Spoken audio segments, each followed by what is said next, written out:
कुछ दरवाजे बाहर जाने के लिए नहीं होते, कुछ दरवाजे अंदर बुलाते हैं। मेरा नाम मनीष है। 2014 की बात है। मेरी सरकारी नौकरी लगी थी राजस्थान के एक बेहद दूर दराज इलाके में। जिले का नाम मैं नहीं बताऊंगा, लेकिन गांव का नाम था धरधारी। नक्शे पर ढूंढने से भी मुश्किल। यहां एक पुरानी सरकारी बिल्डिंग थी, 1970 में बनी, अब लगभग बंद। मेरा काम था वहां दस्तावेजों का रिकॉर्ड संभालना और जगह की देखरेख करना। बिल्डिंग के बाहर से देखकर ही लगता था जैसे वो अपने अंदर कोई राज छिपाए हुए है। पुरानी दीवारें, धूल भरे कमरे और सबसे अजीब, एक पत्थर की सीढ़ी जो बिल्डिंग के अंदर तहखाने की ओर जाती थी। उस पर एक जंग लगा भारी लोहे का दरवाजा था और उस दरवाजे पर पेंट से लिखा था, मत खोलना। मैंने हंसते हुए सोचा, किसी ने डराने के लिए लिखा होगा। मैं वहां अकेला रह रहा था तो ज्यादा ध्यान नहीं दिया। पहली रात, शाम को सब ठीक था, लेकिन रात के करीब 2:30 पर अचानक लगा जैसे कोई सीढ़ियों पर धीरे धीरे चल रहा हो। ठाक थक थक। मैं बाहर निकला, कुछ नहीं था, पर तहखाने का दरवाजा थोड़ा खुला था। हवा से खुल गया होगा, मैंने खुद को समझाया। दूसरी रात, अब आवाज और तेज थी और इस बार उसके साथ आई एक धीमी फुसफुसाहट। मैं देख रहा हूं। मैं चौंक कर उठा, पसीना पसीना। जब दरवाजा देखा तो इस बार वो पूरा खुल चुका था। तहखाने की खोज। तीसरे दिन मैंने तय किया कि तहखाने को देखूंगा। टॉर्च लेकर नीचे गया। गंध बहुत अजीब थी, बासी धुआं, गीली मिट्टी और जैसे कुछ जला हो। दीवारों पर अजीब चिन्ह बने थे, त्रिकोण, उल्टे गोले, आंखें जो मानो आपको घूर रही हो। सबसे कोने में एक पुरानी लकड़ी की कुर्सी थी और दीवार पर खरोंच से लिखा था, जो दिखता है वो नहीं होता, जो नहीं दिखता वही है। मैं तुरंत ऊपर भागा और दरवाजा बंद कर दिया। CCTV footage. मैंने अपने दोस्त से कहकर एक सीसीटीवी कैमरा लगवाया। पहली 2 रातें सामान्य रही। तीसरी रात 2:47 पर कैमरे की स्क्रीन ब्लर हुई और कुछ सेकंड के लिए एक धुंधली परछाई दिखी। लंबा शरीर, चेहरा स्पष्ट, लेकिन 2 चमकती आंखें। अगले दिन रिकॉर्डिंग में एक वॉइस क्लिप मिला, अब दरवाजा खुल चुका है, अब तू भी वही है। बदलाव। अब सब कुछ बदल चुका था। रात में सोते हुए मुझे महसूस होता जैसे कोई मेरी गर्दन पर सांस ले रहा हो। एक दिन मेरी आंख खुली, मेरे ऊपर किसी का चेहरा झुका था, लेकिन जब मैं उठा वहां कोई नहीं था। मेरे शरीर पर खरोंच थे। कभी कभी मुझे महसूस होता जैसे मैं तहखाने में हूं, लेकिन असल में मैं बिस्तर पर होता था। अंतिम रात। उस रात बिजली चली गई। कमरे में एकदम सन्नाटा था और फिर उसी फुसफुसाहट ने कहा, अब तू नहीं जाएगा। मेरे शरीर ने काम करना बंद कर दिया। मैं चीखना चाहता था पर आवाज नहीं निकली। मेरे चारों ओर अंधेरा घेर आया, जैसे कोई मुझे अपनी छाया में समेट रहा हो। अगली सुबह मैं वहां से भाग निकला।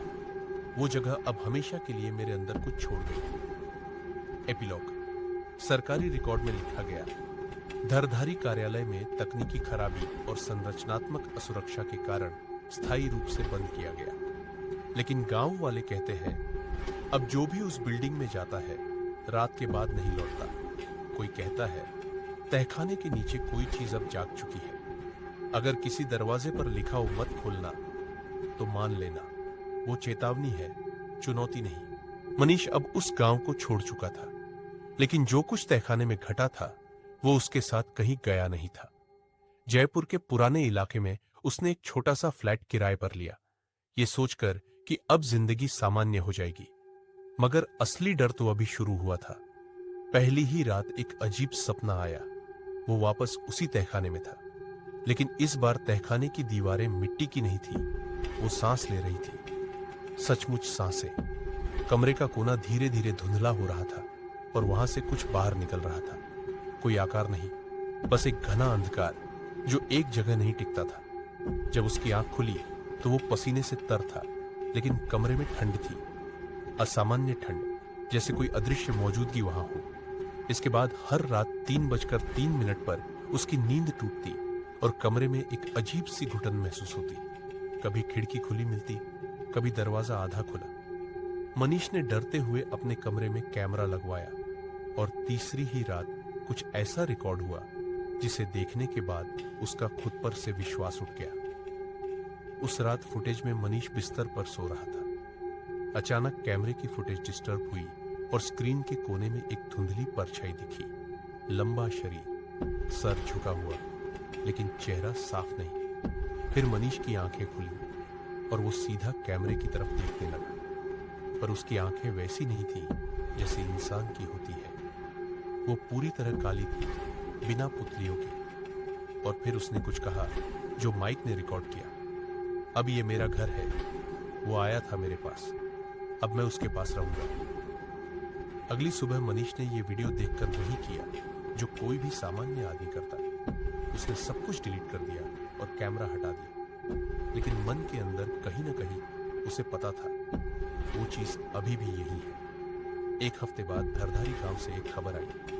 वही सरकारी इमारत जिसका मनीष जिम्मेदार था, अब पूरी तरह से बंद कर दी गई थी। लेकिन एक लड़का जो पास ही खेतों में काम करता था, लापता हो गया। अगले दिन उसकी लाश मिली, उसी तहखाने के बाहर, आंखें खुली हुई, चेहरा इतना विकृत कि पहचानना मुश्किल था। गांव वालों ने कहा उसकी मौत डर से हुई। उसने कुछ ऐसा देखा जो इंसान देख ही नहीं सकता। इस खबर ने मनीष को तोड़ दिया।